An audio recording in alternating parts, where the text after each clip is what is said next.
cele fără prihană, Paștile cele mari, Paștile credincioșilor, Paștile care au deschis nouă ușile raiului, Paștile cele ce sfințesc pe toți credincioșii.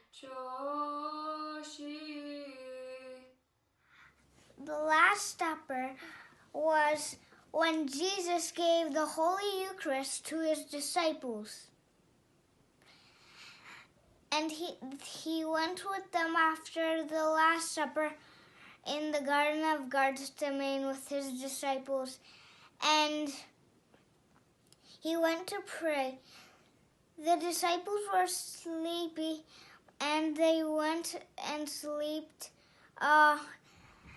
And then when he came back from prayer, when the disciples woke up, they saw soldiers and Judas. They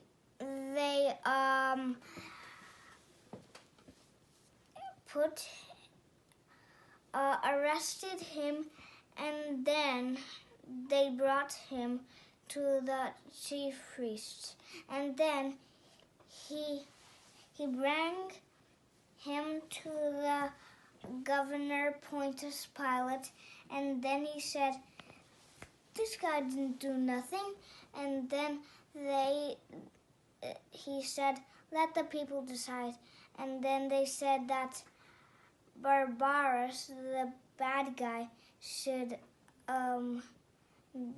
be leaving to not die, and Jesus to be crucified. So then they crucified him. Se aude clopotul lor prin firea cel naște, și falnic iese din mormânt, cu biruința Domnul Sfânt, și azi Paște. Și după slujbă ieși la rând, bătrân cu spatele aplecat, bărbați cu chipul luminat, și într-unul ieși copii cântând, Hristos s-a înviat. Sunt vesel toți și bucuroși, și toți cu sufletul înălțat, oriunde se întâlnesc în sat. Îți zic cum zisea Moș strămoș, Hristos s-a înviat. Eu sunt Diana și vreau să vă arăt ce am pregătit eu pentru Paște. Aici am pregătit o coroniță de primăvară. Am început cu un suport plastic, l-am îmbrăcat cu fir de iută și l-am decorat cu niște flori de primăvară și fluturași. Acestea sunt niște ouă făcute din ceară, decorate cu mărgeluțe.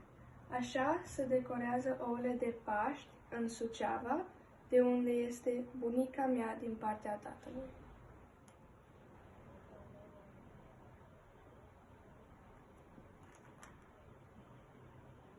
Simbolul crucii pe ele, da? Da.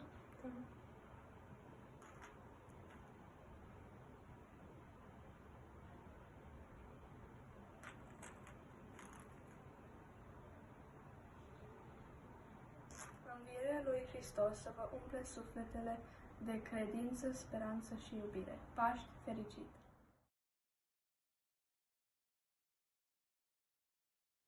În puterea nopții sfinte, la ceas tainic luminos, să luați cu bucurie din lumina lui Hristos.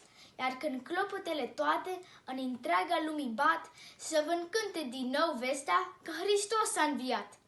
Și cu drag noi vă urăm să vă aducă tuturor mângâiere, sănătate, sărbătoarea Paștelor. Prin pom e ciripit și cânt, văzduhul e plin de un roșu soare și sălcile în alba floare. E pace în cer și pe pământ, răsuflul cald al primăverii, adusule zi învierii. Și cât e de frumos în sat, creștinii vin tăcuți în vale și doi de se întâlnesc în cale, zic, Hristos a înviat. Și râde atâtea sărbătoare din chipul lor celalți de soare. De pe deal se suiește încetișor neveste tinere și fete, bătrâni cu iarna vieții împlete. Și încet, în urma tuturor, vezi șovăind câte o bătrână cu micul ei nepot de mână. Îngerii și pământienii îi cântă azi Aș da, iar Adam cu tâlharul azi se veselesc în rai. Nu mai este astăzi pază în Edenul cel ceresc, ușa stă mereu deschisă pentru neamul creștinesc. Hristos a înviat. Hristos a înviat. Adevărat a înviat. Ok. Hristos a înviat din morți, cu moartea pe moarte călcând, și celor din morminte viață dăruindu-le. Hristos a înviat din morți, cu moartea pe moarte călcând, și celor din morminte viață dăruindu-le. Hristos a înviat din morți, cu moartea pe moarte călcând, și celor din morminte viață dăruindu-le. Hristos a înviat. Adevărat a înviat. Bravo! Adevărat a înviat. Christ is risen. Indeed he is risen. Hristos anesti. Hristos anesti. Să prăznuim, pe Dumnezeu să mărim. Hristos vine încetine, spre patimă ca un miel.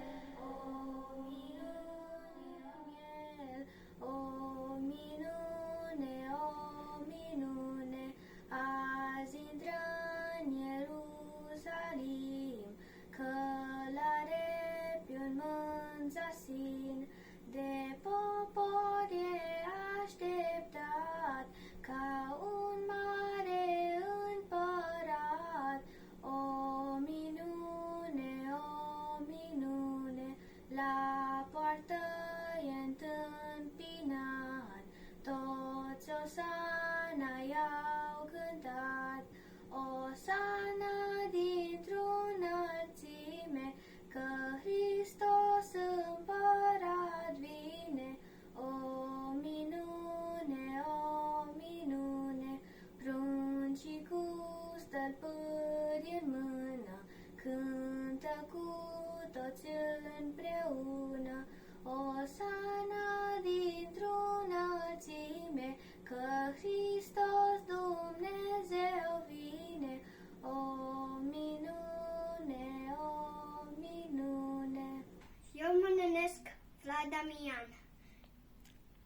Am pregătit o poezie în ziua de Paști, de Elena Falago. Toți copiii azi se îmbracă cu ce ai ei mai frumos, și părinților le cântă învierea lui Hristos. Și la masă ciocnesc astăzi toți copiii cei cuminți, oloșii și prestițe, cu iubiților părinți. O sumesc frumos! This is the story of the first red egg. After the Lord ascended to heaven, Saint Mary Magdalene wanted to tell everyone about his life and how he is the Savior of the world. She traveled to many lands to spread the gospel, and now she is called equal to the apostles according to the church tradition. She even walked to Rome, where she went to call on the Roman emperor in his palace.